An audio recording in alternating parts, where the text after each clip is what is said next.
बरबस राम सुमंत्र पठाए, सुरसरि तीर आप तब आए। मांगी नाम न केवट आना, कहीं तुम्हारू मर्म में जाना। चरण कमल रज कह सब कह, मानुष करनी मूरी कछुवहनी। छुवत सिला भई नारी सुहाई, पाहन तेन काठ कठिनाई। तरन्यु मुनि घरनी हुई जाई, बाट परी मोरी नाव उड़ाई। यही प्रतिपालो सब परिवारू, नहीं जानो कछु और कबारू। जो प्रभु पार अवसिगा चहु, मुहि पद पदम पखारन कहूँ। पद कमल धोई चढ़ाई नाव, ननाथ उतराई चहूँ। मोहि राम राउरी आन दशरथ, सपथ सब साची कहूँ। बरु तीर मारहु लखन भय, जब लगी न पाय मखारी हो। तब लग्न तुलसीदास नाथ, कृपाल पार उतारी हूँ। सुन केवट के बैन प्रेम लपेटे अटपटे, बिह से करुणा ऐन चितई जमन की लखन। प्रभु कथा रस के रसज्ञ समस्त श्रद्धालु श्रोतागण बंधु हो, भक्त में देवियों, नित्य की भांति एकाग्र और शांत चित्त से प्रभु की रसमयी कथा श्रवण करने के लिए चले। गंगा के पावन पुनीत तट पर श्रृंगमेरपुर में भगवान श्री राम केवट से नौका की याचना करते हैं, पर बड़ी अनोखी शर्त केवट भगवान के समक्ष रखता है। यदि आपको उस पार जाना है तो आपको अपने मुंह से कहना पड़ेगा कि जल लाकर मेरे चरणों को धो दो। और यदि आप चरण न धुलवाना चाहें तो यहां से थोड़ी दूर पर एक और घाट है, मैं शायद आपको बता भी सकता हूं, कमर तक जल है, आप निकल जाइए। जब गंगा के तट पर भगवान श्री राम खड़े हुए और केवट की अटपटी बात जब सुनते हैं तो गंगा जी को प्रारंभ में तो हर्ष हुआ जब प्रभु आए। गंगा जी को लगा कि जिनके चरणों से मेरा जन्म हुआ है, आज वही प्रभु मेरे तट पर आए हैं और यह केवट तो गंगा में ही निवास करता है, इसी से इसकी जीविका चलती है। लेकिन लगता है आज इसके जीवन का लक्ष्य पूरा हो गया, साक्षात परमात्मा ही पार होने के लिए आ गया। तो गंगा जी पद नख निरख देव सरी हरसी, ये देव सरी हैं, देवताओं की सरिता हैं, बड़ी प्रसन्न हुई। केवट जब भगवान श्री राम पर शर्त लादने लगा तो बड़ा आश्चर्य हुआ। तो यहां पर विचार करें, आगे गंगा दशहरा भी आने वाला है। गंगा जी का जन्म किस समय हुआ? बलि ने त्रिलोक के ऊपर विजय प्राप्त कर ली, श्रीमद् भागवत में कथा है। और त्रिलोक के ऊपर विजय प्राप्त करने के बाद उसने एक सर्वजीत यज्ञ का आयोजन किया। तो भाई जब संग्रह व्यक्ति के जीवन में आता है, विजय आती है, तो दो बातें होती हैं, या तो हम संग्रह करें, तो ज्यों ज्यों लाभ होता है त्यों त्यों लोभ भी बढ़ता है। जिन प्रति लाभ लोभ अधिकाई, इसलिए सुंदरदास जी महाराज ने बड़ी सुंदर बात कही, लाभ के बाद लोभ। जो 10, 20, 50 मिले, 10 का नोट मिले तो ध्यान जाएगा कि 20 का होता तो बढ़िया था। जो 10, 20, 50 मिले सत होई हजारन लाख मंगेगी। कोटि अरब खरब असंख्य महीपति होने की चाह जगेगी, वो भी मिल गया। तो स्वर्ग पताल को राज्य मिले, तबहु तृष्णा अति आग लगेगी। सुंदर एक संतोष बिना सट तेरी, तो भूख कबोह न होती। बिना संतोष के भूख मिटती नहीं। तो बलि ने धरती के ऊपर तो अधिकार किया ही, स्वर्ग के ऊपर भी उसका अधिकार हुआ। लेकिन अधिकार प्राप्त करने के बाद, संग्रह के बाद उसके मन में एक प्रेरणा जागृत हुई कि यज्ञ करो।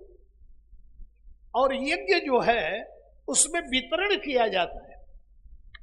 यज्ञ जो है परोपकार के लिए होता है। तो उसने निर्णय कर लिया कि जो भी याचक आएगा मैं उन्मुक्त हाथ से वितरण करूंगा। तो यदि केवल संग्रह हुआ तो समझ लो सही दिशा में नहीं है, लेकिन संग्रह के बाद वितरण की बात जब आई तो ये तो जीवन की धन्यता है। तो कहते हैं कि उसी समय इंद्र को बड़ी चिंता हुई, इसने मेरा सब कुछ छीन लिया। तो उसने मां को प्रेरित किया, मां अदिति को, कि मां मेरा राज्य बलि ने छीन लिया है। तो उन्होंने पुंसवन व्रत किया और उस व्रत के प्रभाव से भगवान वामन का अवतार उनके यहां हुआ। तो मां से पूछा कि क्या आज्ञा है। तो मां ने कहा कि तुम्हारे भाई का वैभव सब बलि ने छीन लिया है, मैं चाहती हूं कि तुम बलि को पराजित करके वो संपत्ति ला करके दे दो। भगवान ने कहा कि मैं चाहूं तो बलि को पराजित कर सकता हूं, लेकिन जब संबंध की स्मृति आती है तो रुक जाता हूं, क्योंकि ये बलि मेरे प्रिय भक्त प्रहलाद का पौत्र है और इसलिए मैं इससे युद्ध तो नहीं करूंगा। याचक बनकर मैं भिक्षा मांग करके राजपाट दे दूंगा। तब वो कथा आप पढ़ते हैं कि छोटे से बामन बन के भगवान बलि के दरवाजे पर पहुंच गए। छोटे से ब्राह्मण को आया हुआ देख करके बलि बड़ा ही प्रसन्न हुआ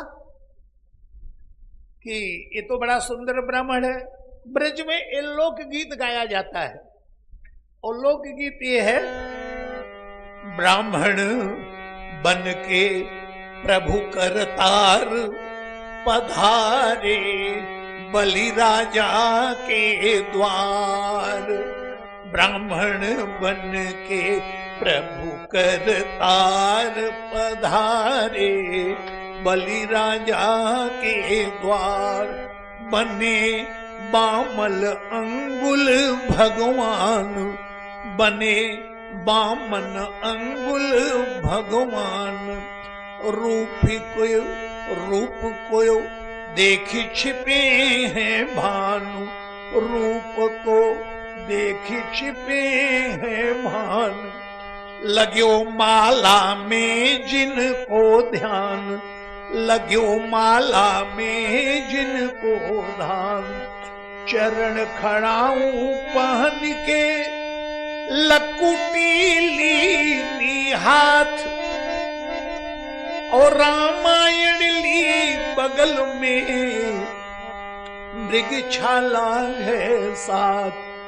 दरवानी से कहो करो तुम खबर भूप दरबार। बामन बन के प्रभु करतार पधारे बलि राजा के द्वार। जब बलि ने देखा बड़ा सुंदर ब्राह्मण है, महाराज मैं आपकी क्या सेवा कर सकता हूं। बोले राजन 3 पग धरती की आवश्यकता है ताकि मैं संध्या वंदन और ठाकुर जी की रसोई उसी में निर्माण कर लूं।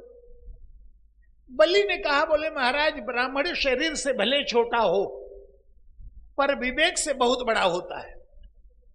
पर आप तो शरीर के साथ साथ विवेक से भी छोटे लग रहे हैं। अरे इतने बड़े सम्राट के पास आकर 3 पग कितना बड़ा पैर है आपका, कुछ और मांगो।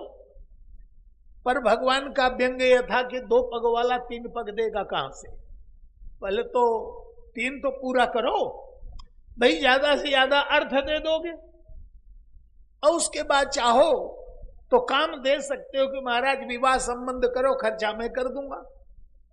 तो अर्थ और काम के सिवा क्या धर्म और मोक्ष भी तुम्हारे पास है देने के लिए, 3 तो पूरा करो। भगवान का और राजा बलि का वार्तालाप चल रहा था कि शुक्राचार्य जी की पैनी दृष्टि ने देख लिया कि बामन के अंगुल में विराट आया हुआ है। तो जब 3 पग धरती की बात आई तो बलि ने कहा कि महाराज जो आपकी इच्छा लीजिए। इतने में धीरे से जजमान का हाथ पकड़ के दबा दिया गुरुजी ने और इशारा किया कि एकांत में चलकर मुझसे वार्तालाप करो, उसके बाद निर्णय लेना। किसी खंभे के ओट में लेके गए, बोले बामन जो आया है इसको मना कर दो, मैं नहीं दूं। बोले महाराज आपने ही यज्ञ करवाया और आपने ही कहा कि कोई भी आवे खाली हाथ न जाए, उन्मुक्त हाथ से वितरण करो, जिसको जो चाहिए वो दो, और आप ही मना कर रहे हो। शुक्राचार्य जी ने कहा ये बामन दिखाई दे रहा है लेकिन बामन के रूप में विराट है, तेरा सब कुछ ले जाएगा, ये साक्षात परमात्मा है। इतना सुनना था कि बलि गदगद हो गया। बोले महाराज जिस यज्ञ में परमात्मा का आगमन हो जाए वो यज्ञ तो मेरा पूर्ण हो गया, और महाराज आप मना कर रहे हो, भगवान को देने के लिए मना कर रहे हो।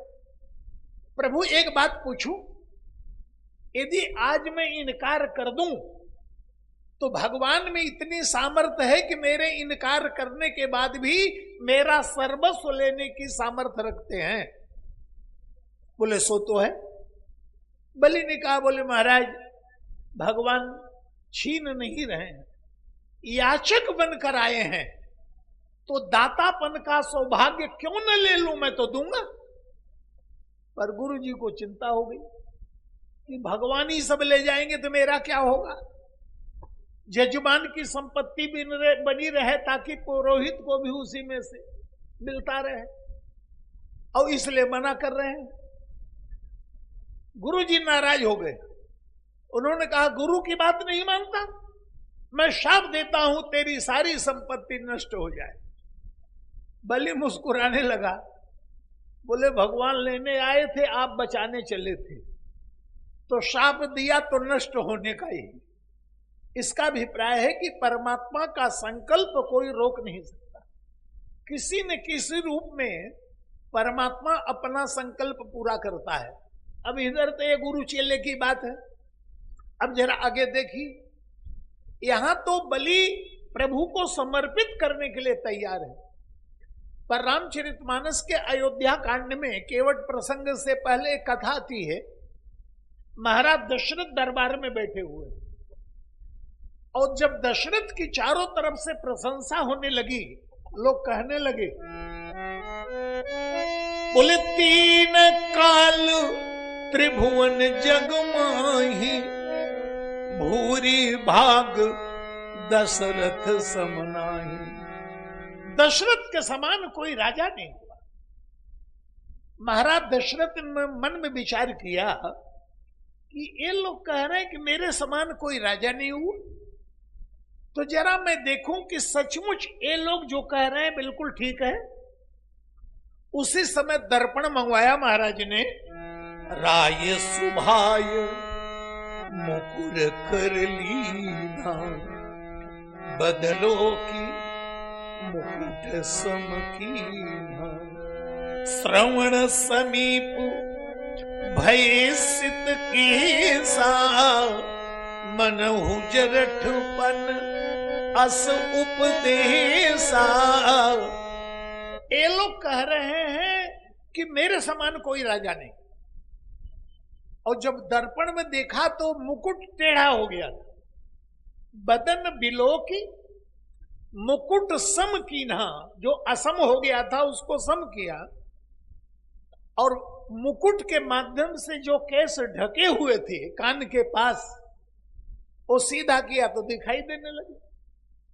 महाराज दशरथ ने संकल्प लिया कि केवल ये सीधा करने से काम नहीं चलेगा, अब ये मुकुट समर्पित कर दो।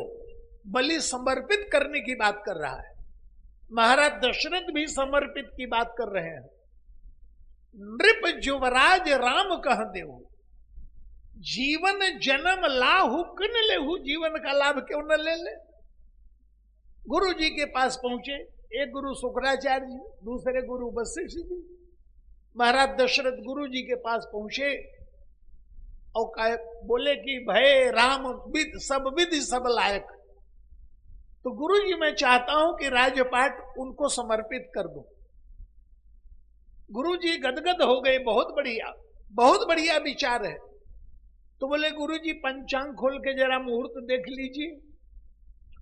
गुरु वशिष्ठ ने बहुत बढ़िया बात कही, बोले संसार के जितने मांगलिक कार्य हैं, विवाह है, शादी है, नामकरण है, यज्ञोपवीत है, सबके लिए मुहूर्त की आवश्यकता है, लेकिन भगवान को समर्पण कब करना है, भक्ति कब करनी है, इसके लिए मुहूर्त की कोई आवश्यकता नहीं।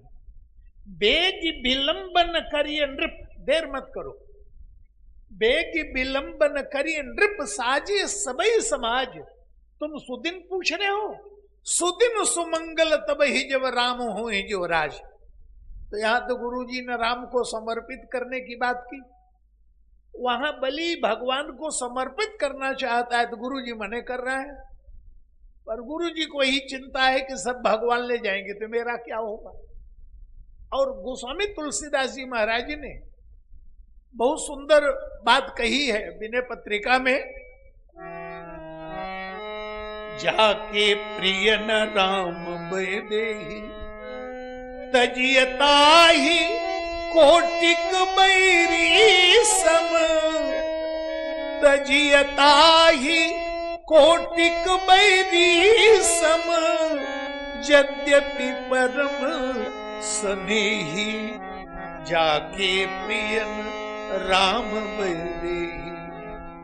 किसने किसने त्याग किया भगवान को लेकर के, तजो पिता प्रहलाद। हिरण्यकश्यपु ने कहा ईश्वर की भक्ति नहीं कर सकते, पिता को छोड़ दिया, भगवान को पकड़ लिया। तजो पिता प्रहलाद विभीषण बंधु भरत महतारी, बलि गुरु तजो, बलि ने गुरु का त्याग कर दिया भगवान के मामले में। बोले बलि गुरु तजो कंत ब्रज बनितने, भेमुद मंगलकारी। ना तो नेह राम सोमनियत, सुहृद सुसेव्य जहां लो। नाता कहां निभावे, जो सुहृद है, सुसेव्य है, नहीं तो क्या दशा होगी। किसी व्यक्ति के आंख में रोग हो गया, वैद्य के पास गया, वैद्य जी ने एक अंजन दिया, बोले आंख में लगाओ अंतर आएगा, एक हफ्ते के बाद आना। एक हफ्ते के बाद लगा करके जब पहुंचा तो वैद्य जी ने पूछा अंतर आया, बोले बहुत। क्या? बोले जितना पहले दिखता था आजकल उससे कम दिखता है। तो अंजन कहा आंख जो फूटे, संसार के नाते को लेकर के आंखें फोड़ना है तो मनियत सबई राम के नाते, नाते सबई राम से मानिए, सुहृद सुसेव्य जहां लो। अंजन कहा आंख जो फूटे, बहुत तक कहो कहां लो। तो गुरु जी ने इनकार किया, लेकिन बलि ने कहा मैं तो दूंगा। लेकिन जब भगवान नापने लगे तो आप सबको पता है कि धरती को नापा, दूसरा चरण आकाश में, जितने लोग हैं सबको नाप लिया। वही चरण जब ब्रह्मा जी के पास पहुंचा ब्रह्मलोक में, तो पूरे चरण तक तो ब्रह्मा जी नहीं पहुंच पाए, दाहिने पैर का अंगूठा धोकर अपने कमंडलों में रख लिया।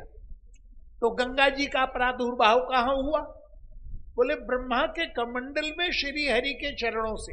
अब विचार करने की बात है, एक गंगा जी को भक्ति स्वरूपा कहा गया है, राम भगत जह सुरसर धारा, लेकिन भक्ति की गंगा प्रकट कब हुई? बोले कर्मयोग के बाद। यज्ञ कर्म है, बलि कर्म कर रहा है, और व्यक्ति के जीवन का कर्म जब भगवान के चरणों में समर्पित हो, तो जब 2 पग में पूरा ब्रह्मांड ही नाप लिया, तो प्रभु ने कहा 3 पग देने को कहा था, तीसरा कहां रखूं? तो बलि ने कहा महाराज मेरे पास तो कुछ नहीं बचा है। तो वरुण पास में भगवान ने बलि को बांध दिया और डाल दिया। जितने दैत्य थे वो नाराज हो गए, बोले ये क्या हुआ, ये तो धोखा है। आए थे तो छोटे बनकर लेने लगे, जितने बड़े बन गए। अरे 3 पग छोटे बामन को दिया था कि इनको दिया था? और लेने के बाद भी प्रशंसा करें, बल्कि उल्टे बांध करके डाल दिया। ये तो अनर्थ हुआ, और बल्कि लड़ने के लिए भी तैयार हो गए, पर बलि ने रोका। बलि ने प्रभु से कहा, बोले महाराज अब तो मैं ही बचा हूं, पर याद रखिए यज्ञ की पूर्ण आहुति क्या है? यज्ञ में जब हम आहुति डालते हैं तो मंत्र के साथ एक वाक्य बोलते हैं, इदम न मम, माने मेरा नहीं है। माने जब तक व्यक्ति सोचेगा घी मेरा, तिल मेरा, जौ मेरा, अन्न मेरा, समिधा सब मेरी, ये मैं जब तक लगा है तब तक पूरा न समर्पण नहीं है। समर्पण के बाद मेरा नहीं है और भगवान को अर्पण कर दिया जाए। तो जिस प्रकार से बलि ने अपने आप को समर्पित कर दिया, बोले अब तो मैं ही बचा हूं महाराज। तो बाहर बलि की जो ममता है उसे भगवान ने नाप लिया। ममता माने विस्तार, धन संपत्ति ऐश्वर्य से ममता जुड़ी रहती, तो उसको तो भगवान ने पहले ही नाप लिया। और जब उसने कहा कि अब तो मैं ही बचा हूं, तो सर झुकाया तो भगवान पैर रख दिया, ये अहमता नाप लिया। अहमता और ममता दोनों भगवान ने ले लिया। कई बार लोग शिकायत करते हैं, हम भगवान को भोग लगाते हैं, भगवान तो खाते हुए दिखाई नहीं देते।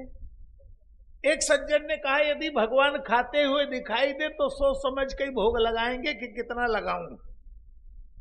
भगवान खाते हुए नहीं दिखाई देते, इसलिए तो मन चाहे जितना लगा दो, क्योंकि सब वापस हमारे पास ही आना है। पर सच मानिए भगवान खाते हैं। आप बाजार से मिष्ठान लेके चले, किसी ने पूछा क्या है, गीता भवन से मिठाई लेके आ रहे हैं। क्या है? बोले मिठाई है। किसके लिए? बोले हमारे लिए। उसी मिष्ठान को आपने भगवान को भोग लगा दिया और फिर मंदिर से लेके चले, क्या है? बोले प्रसाद है। बोले किसका है? बोले भगवान का। क्यों भैया, थोड़ी देर पहले आपका था, अब भगवान का हो गया। तो भगवान ने 2 चीजें खा लिया। उस वस्तु के प्रति जो ममता थी वो भी खा लिया, और उस वस्तु के प्रति जो अहमता थी, मेरा है, वो भी खा लिया। अहंता और ममता दोनों भगवान को समर्पित हो गया, तो मानो यज्ञ पूर्ण हो गया। और उस समय गंगा जी का प्रादुर्भाव हुआ कब?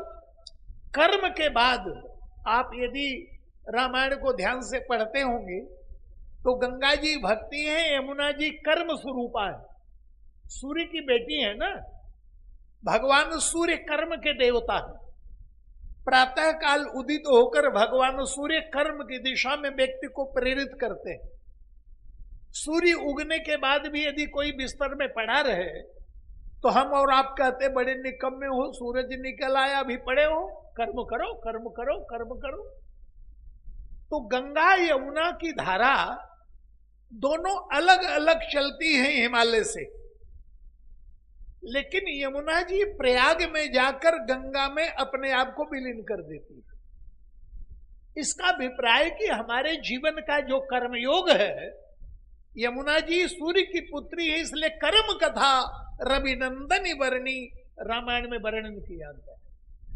तो गंगा जी में जब अपने आप को यमुना ने विलीन कर दिया और उसके पश्चात राम स्वरूप सिंधु समूहानी, समुद्र में जाकर मानो परमात्मा में लीन हो गई, तो हमारे जीवन का कर्मयोग भक्ति योग में मिल करके और भगवान के प्रति समर्पित हो जाए, इससे बढ़कर जीवन की धन्यता क्या हो सकती है।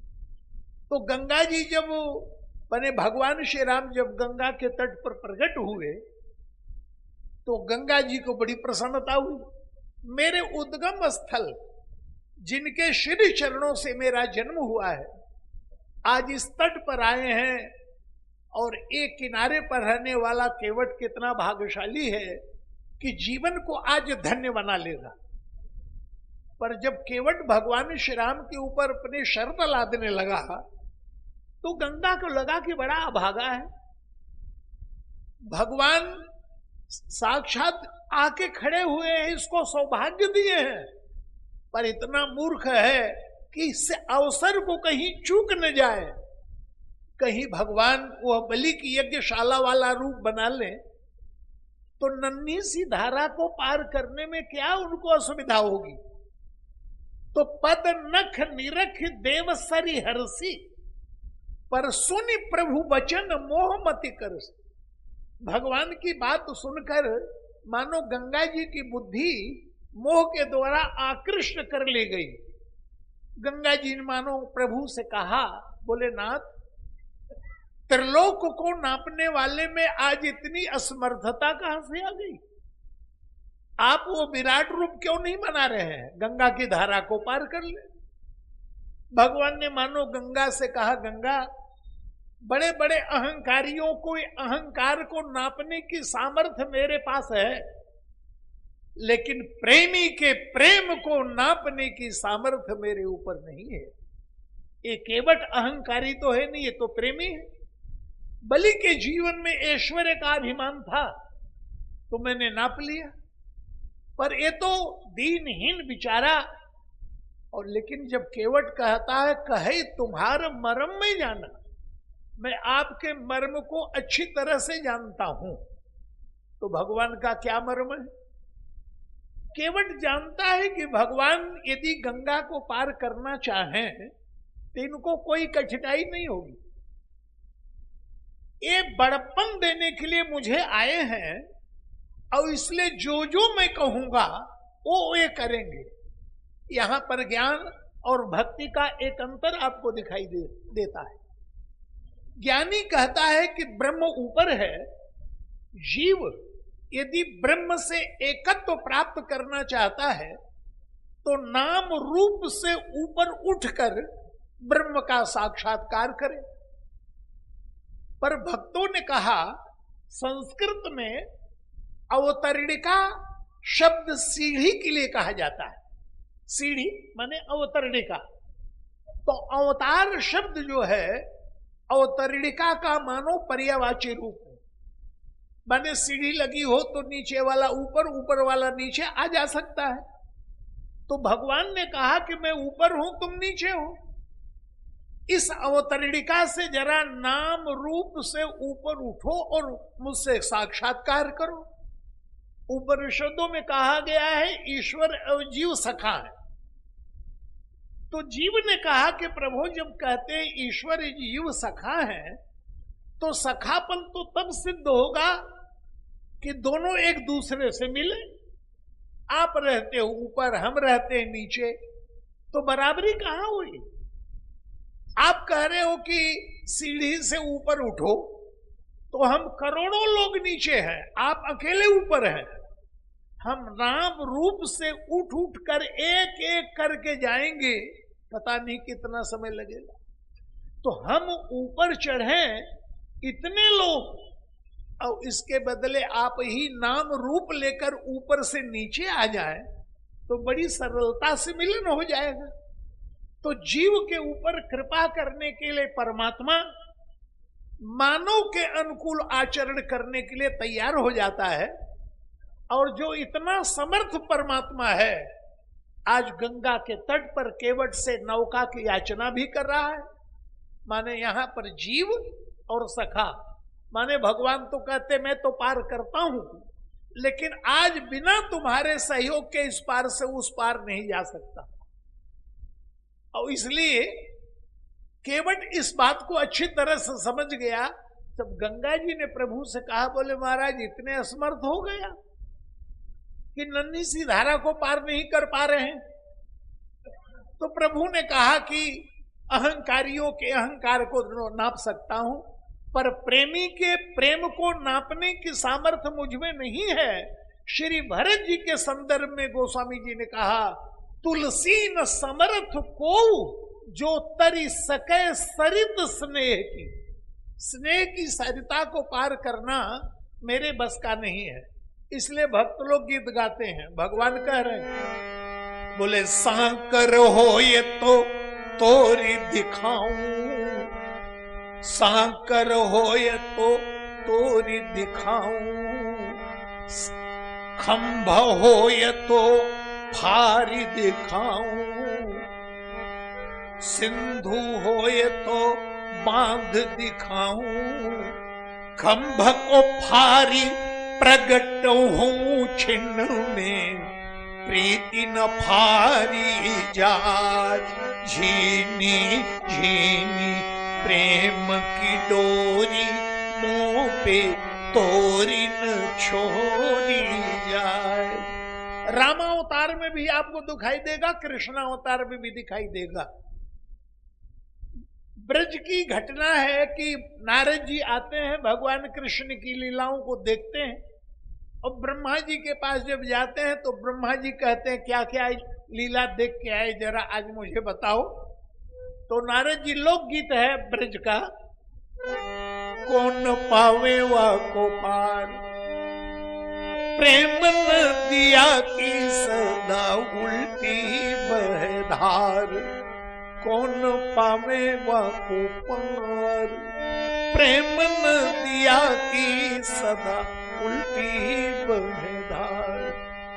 एक बात तुमको सुनाऊं अनमेल, अनमेल जिसमें मेल न हो, एक बात तुमको सुनाऊं अनमेल, ब्रह्म निराकार रहे हो, ब्रह्म निराकार रहे हो, गोकुल में खेल नंद जसोदा के द्वार, प्रेम नदिया की सदा उल्टी बहधार, कौन पावे बाको पार, प्रेम नदिया की सदा उल्टी बहधार।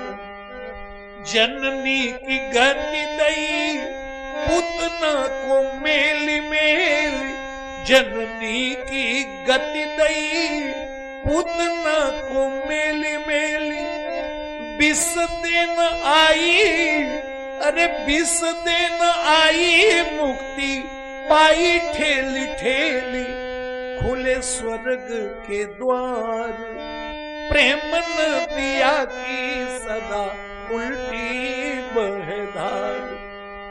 3 पैण भूमि में यानी बलि लियो छल, 3 पैण भूमि में यानी बलि लियो छल, आज चौकठन लांघी जाए, चौकठन लांघी जाए, रहियो है मचल, जो है रस को खिलाए, प्रेम नदिया की सदा उल्टी बहधार, कौन पावे बाको पार। माने निर्गुण निराकार ब्रह्म सगुण साकार के रूप में जीव के धरातल पर उतर आया। एक दृश्य अयोध्या का और देखिए, एक दिन अंबा कौशल्या पूजा में दूध पिलाना रामलला को भूल गई, पूजा में ध्यान लग गया। कहते हैं कि भगवान भूख के मारे रोने लगे, और गोस्वामी तुलसीदास जी महाराज वर्णन करते हैं, जब मां पास में आई तो सजल नयन, आंखों से अश्रुपात हो रहा है, सजल नयन कछु मुख कर रूखा, चितई मातन लागी भूखा। सारे संसार को तृप्त कर दाह से ग्रसित हो गया।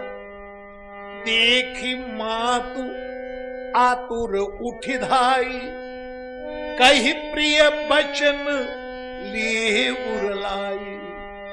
गोद राखी कराई पयमाना, और रघुबर चरित ललित करनाना। ये वही प्रभु है। एक दिन की और घटना है। अंबा कौशल्या ने सोचा कि आज अपने इष्ट देव का कुछ विशेष पूजन करना चाहिए, तो बालक के कारण किसी प्रकार की असुविधा व्यवधान न हो, तो नहला धुलाकर दूध पिला के पालने में सुला दिए। और जब रसोई का निर्माण किया तो रसोई निर्मित करके भगवान के आगे भोग लगा दिए, तुलसी डाल के पर्दा कर दिया और आराधना करने लगी कि प्रभु आकर इस भोग को स्वीकार करो। अब भगवान चक्कर में कि एक तरफ तो पालने में सुला दिया है और दूसरी तो वहां आवाहन कर रही कि आकर नैवेद्य स्वीकार करो। और यदि मां के परोसे हुए नैवेद्य को मैंने स्वीकार नहीं किया तो मां की पूजा अधूरी रह जाएगी। और यदि नैवेद्य स्वीकार करने गया तो मां कहेगी अभी पैदा हुआ चलने भी लग गया, इतने ऊंचे पालने से कैसे उतरेगा। तो प्रभु ने दो रूप बनाया रामायण में, आप देखते हैं। एक रूप में पालने में है, एक रूप में नैवेद्य स्वीकार कर रहे हैं। थोड़ी देर के बाद मां ने जब पर्दा को हटाया तो देख के घबरा गई, अरे अरे इसने तो भगवान का भोग ही झूठा कर दिया। लेकिन आश्चर्य ये हुआ कि इतने ऊंचे पालने से उतर कैसे आया। तो जब दौड़ी गई तो देखती हैं, देखे बाल तहां पुनसूता। फिर दौड़ के आई, आप कहीं जो पाक बनावा, तो वहां नैवेद्य स्वीकार कर रहे हैं। गई जननी शिशु पे भय भीता, देखा बाल तहां पुनसूता।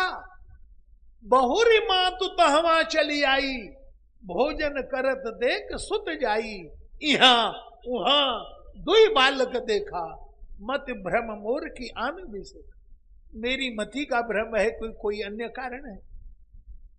हरि जाना जननी अकुलानी, प्रभु हंस दीन मधुर मुस्कानी। मुस्कुरा दिए भगवान। यहां वहां ये दो शब्दों का प्रयोग गोस्वामी जी ने किया। गोस्वामी जी कह रहे हैं यहां माने जहां भगवान का पक्ष है, गोस्वामी जी उस पक्ष में है। जैसे रावण की बात करनी होगी, बोले वहां निशाचर, यहां प्रात जागे रघुराई, क्योंकि भगवान से जुड़े हुए हैं। तो माने गोस्वामी जी कह रहे हैं कि जहां मां है मैं भी वहीं हूं, और मां यहां से वहां को देख रही है, यहां वहां।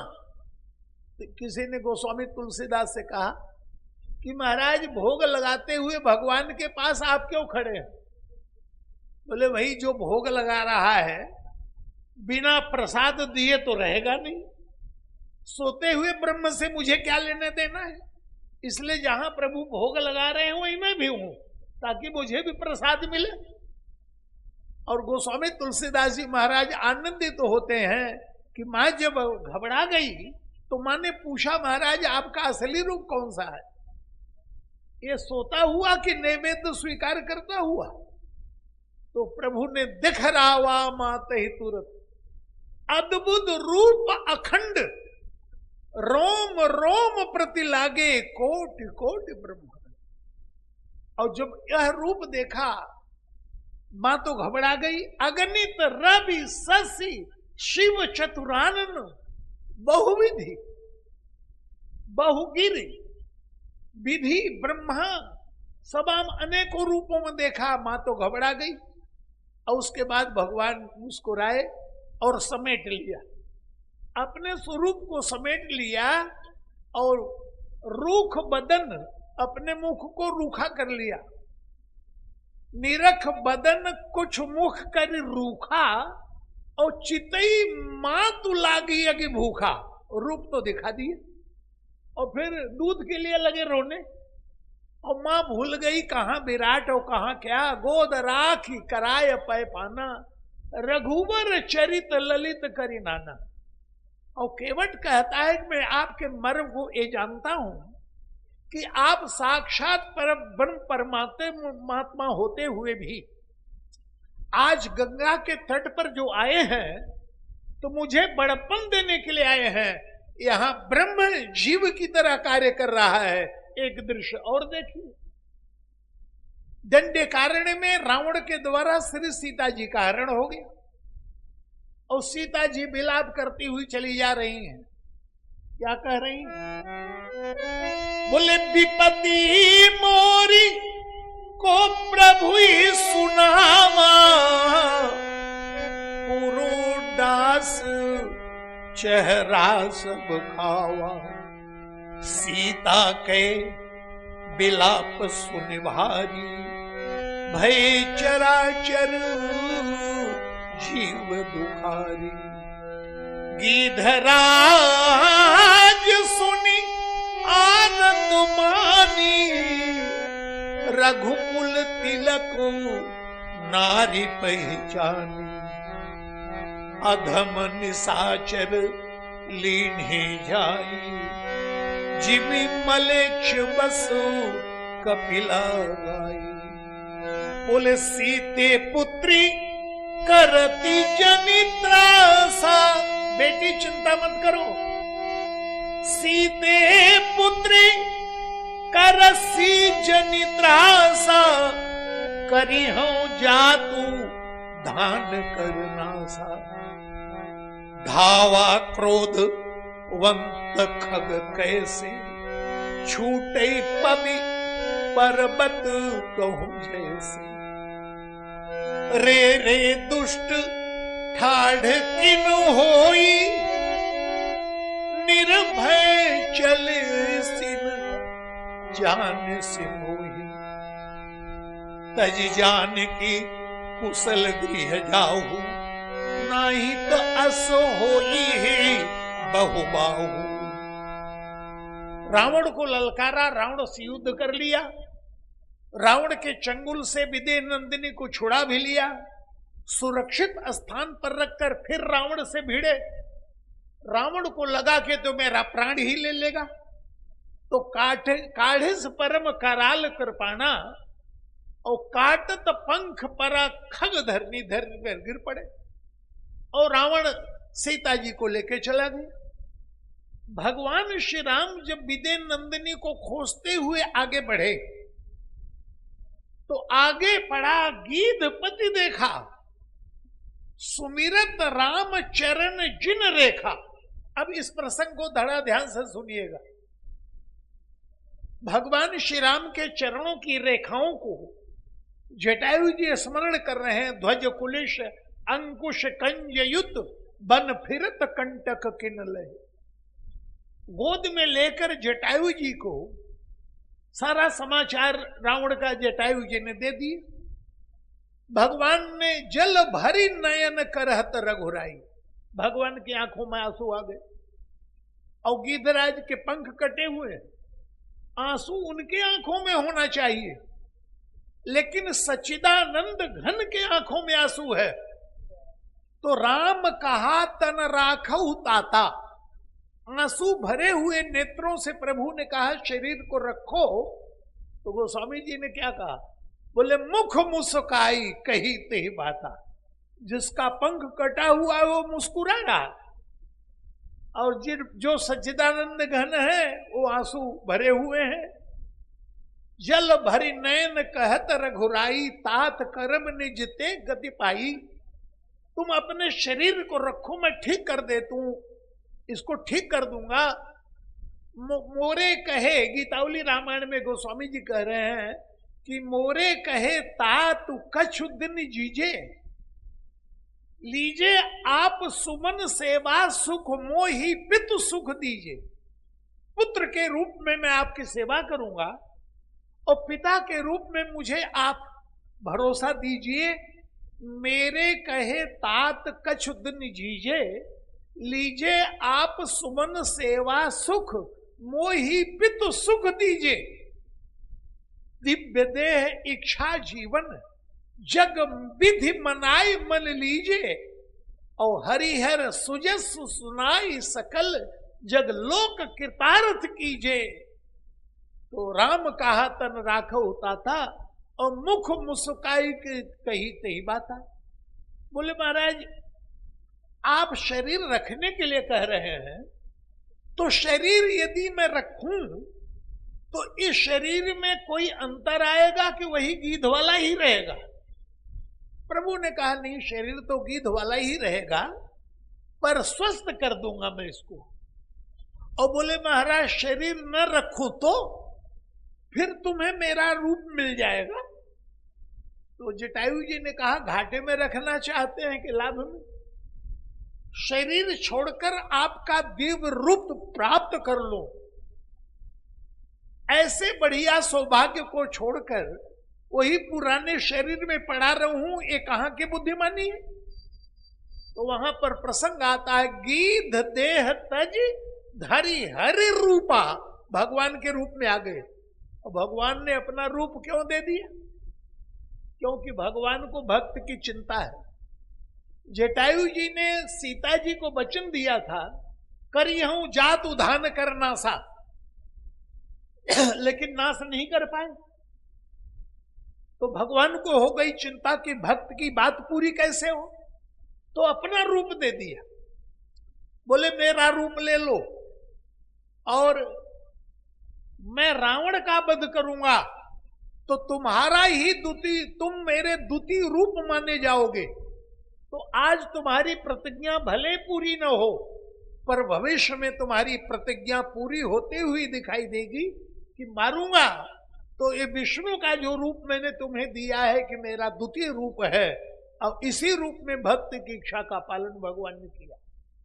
और आज केवट के सामने भी केवट कहता है महाराज आपको पार जाना था तो नौका की आवश्यकता ही नहीं थी, पर ये भक्तों की अभिलाषा पूर्ण करने के लिए भगवान धरातल पर उतर आते हैं। प्रसंग आता है कि चित्रकूट में जब भगवान श्री राम गए तो 3 लोग भगवान से मिलने आए।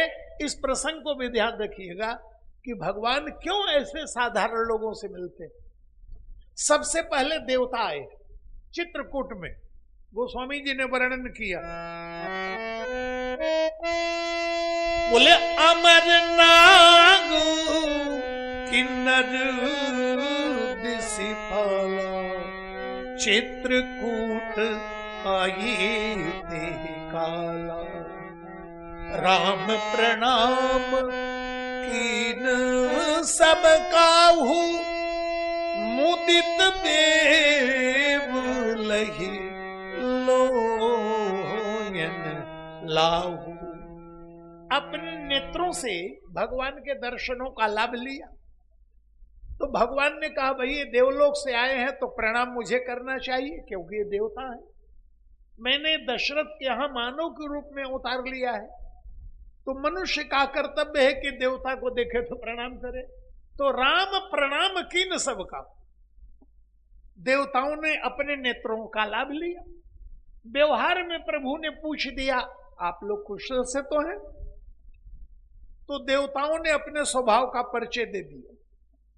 कर बिनती दुख दुसह सुनाए, स्वर्ग में कितना कष्ट है लगे भगवान को बताए।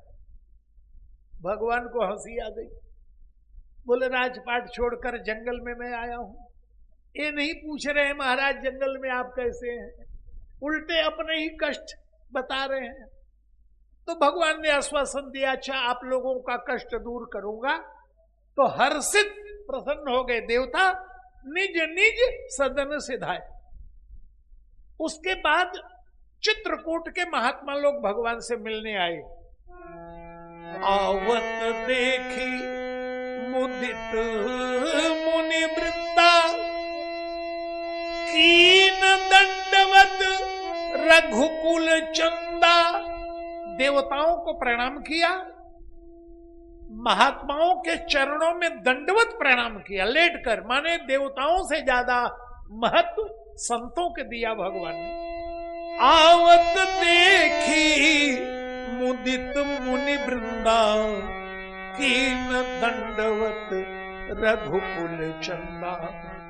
मुनि रघुबर ही लाय उरले ही, सुफल हो हित आशीष देहि।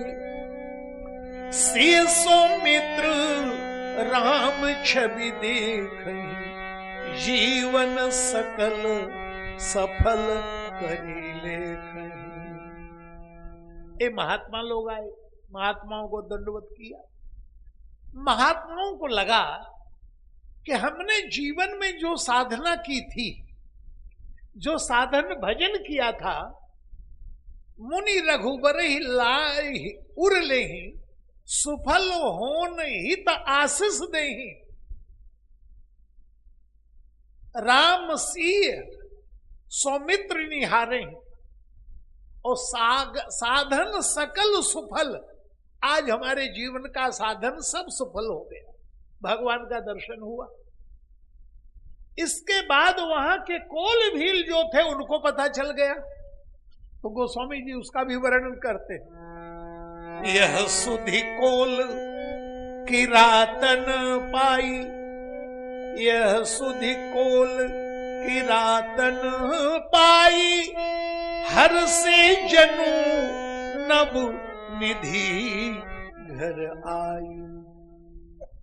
कोल भीलों ने कहा भैया खजाना पाने के लिए जाना पड़ता है, यहां तो खजाना चल के आया। हर से जनु नव निधि घर आई। तो भैया हमने कोई साधन भजन तो किया नहीं, भगवान का दर्शन कैसे मिलेगा? देवताओं ने सत्कर्म किया होगा, उसका फल मिला भगवान का दर्शन। महात्माओं ने तपस्या साधना की, उसका फल मिला भगवान का दर्शन।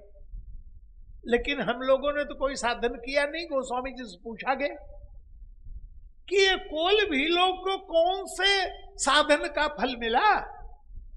गोस्वामी जी ने कहा वृक्ष लगावे कोई, और वृक्ष में समय पर यदि फल आ जाए तो वृक्ष का रोपण करने वाले को बड़ी प्रसन्नता होती कि मेरे कर्म का वृक्ष, मेरे पुरुषार्थ का वृक्ष आज फल दे रहा है।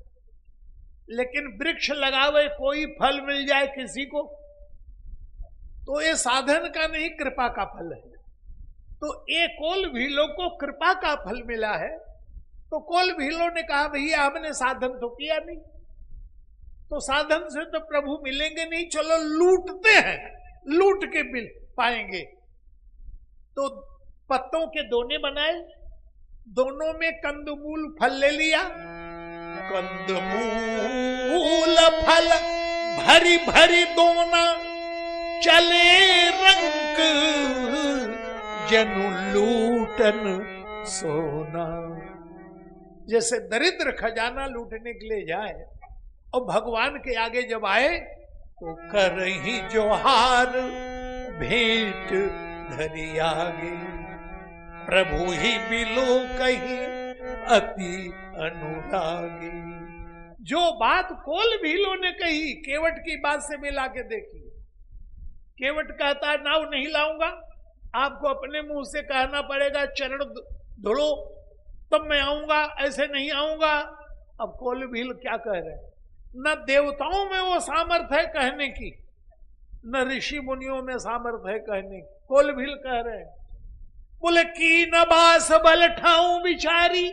बड़ा अच्छा किया महाराज, यहां रुके, किसी महात्मा की कुटिया में नहीं रुके, ये बड़ा अच्छा किया। की न बास भल ठाऊं बिचारी, यहां सकल ऋतु रहब सुखारी। लेकिन एक काम करिएगा, बिना हमसे पूछे जंगल में मत चले जाना। हम आवे तो हमारे साथ जंगल में चलना। प्रभु ने पूछा कारण? बोले बन बीहड़ गिरी कंदर खोहा, सब हमारे प्रभु पग पग जोहा। अकेले गए, कहीं भटक गए तो बन बीहड़ गिर कंदर खोहा, सब हमार प्रभु पग पग जोहा। तो सर निर्झर जल ठाऊ दिखाऊब, जह तह तुम ही अहेर खिलाऊब। जंगल में जल का स्रोत कहां से निकल रहा है, झरना कहां से बह रहा है, हम ले चलेंगे, दिखाएंगे और शिकार खिलाएंगे। जहां तह तुम्हें शिकार खिलाओ। ये महात्मा लोग क्या जाने शिकार खिलाना, वो तो हम जानते हैं। और हम जाएंगे तो हमारे साथ चलना, ताकि भटको नहीं। वो स्वामी जी से किसी ने कहा कि सारे संसार को रास्ता भगवान दिखाते हैं, ऐसे समर्थ भगवान को रास्ता ये मूर्ख कोल भील दिखाएंगे। गोस्वामी जी ने कहा साधन सत्य है तो ये भी सत्य है। विद्वान की परमार्जित भाषा सुनकर आप प्रसन्न होते हैं, लेकिन नन्हा सा बच्चा तुतला के कुछ बोलता है तो आप प्रसन्न होते हैं कि नहीं। गोस्वामी जी ने ही कहा वेद बचन मुनि मन अगम, ते प्रभु करुणा आयन, बचन किरातन के सुनई, जिमि पितु बालक वै। तो राम ही केवल प्रेम प्यारा, दे जान ले जो जान नहारा। राम ही केवल प्रेम प्यारा। तो आज केवट जो भगवान से वार्तालाप कर रहा है, भगवान श्री राम उसकी बात में इतने आनंदित हुए, सुन केवट के बैन प्रेम लपेटे अटपटे, बिहसे, बिहसे माने खिलखिला के हंसे। और अकेले ही हंसे नहीं, सीता लक्ष्मण की तरफ भी देख लिया। अरे भाई मैं तो आनंद ले रहा हूं इसकी बात में, तुम लोग भी तो आनंद लो। पर लक्ष्मण और सीता जी को आनंद नहीं आया। उसका कारण क्या था, उसकी चर्चा आज नहीं कल करेंगे। बोलो भक्तवत्सल भगवान की। चित्रकूट में भगवान आए हैं तो जरा वहां की बात। बिहरत सिय रघुबीर, तीर मंदाकिनी के। बिहरत सिय रघुबीर, तीर मंदाकिनी के। संग लखन रणधीर, तीर मंदाकिनी के। संग लखन रणधीर, तीर मंदाकिनी के। मंदाकिनी के तीरे भगवान विचरण कर रहे हैं, कुल भील आनंद मना रहे हैं। शीतल पवन सुव्यजन डोलावत, शीतल पवन व्यजन डोलावत। सुरगन मुदित सुमन बरसावत, सुरगन मुदित सुमन बरसावत। बोलत कोयल कीर, तीर मंदाकिनी के। बोलत कोयल कीर, तीर मंदाकिनी के। बिहरत सिय रघुबीर, तीर मंदाकिनी के। जनक लली अरु जानकी जीवन, जनक लली अरु जानकी जीवन। मोर कहे मोरे दो जन, मोर कहे मोरे दो जन। नाचत सुधीन शरीर, तीर मंदाकिनी के। नाचत सुधीन शरीर, तीर मंदाकिनी के। बिहरत सिय रघुबीर, तीर मंदाकिनी के। श्री राम जय राम, जय जय राम। बोलो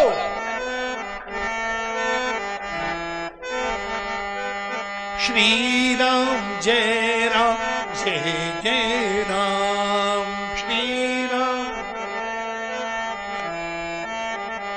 राजा राम राम राम राजा राम राम राम राजा।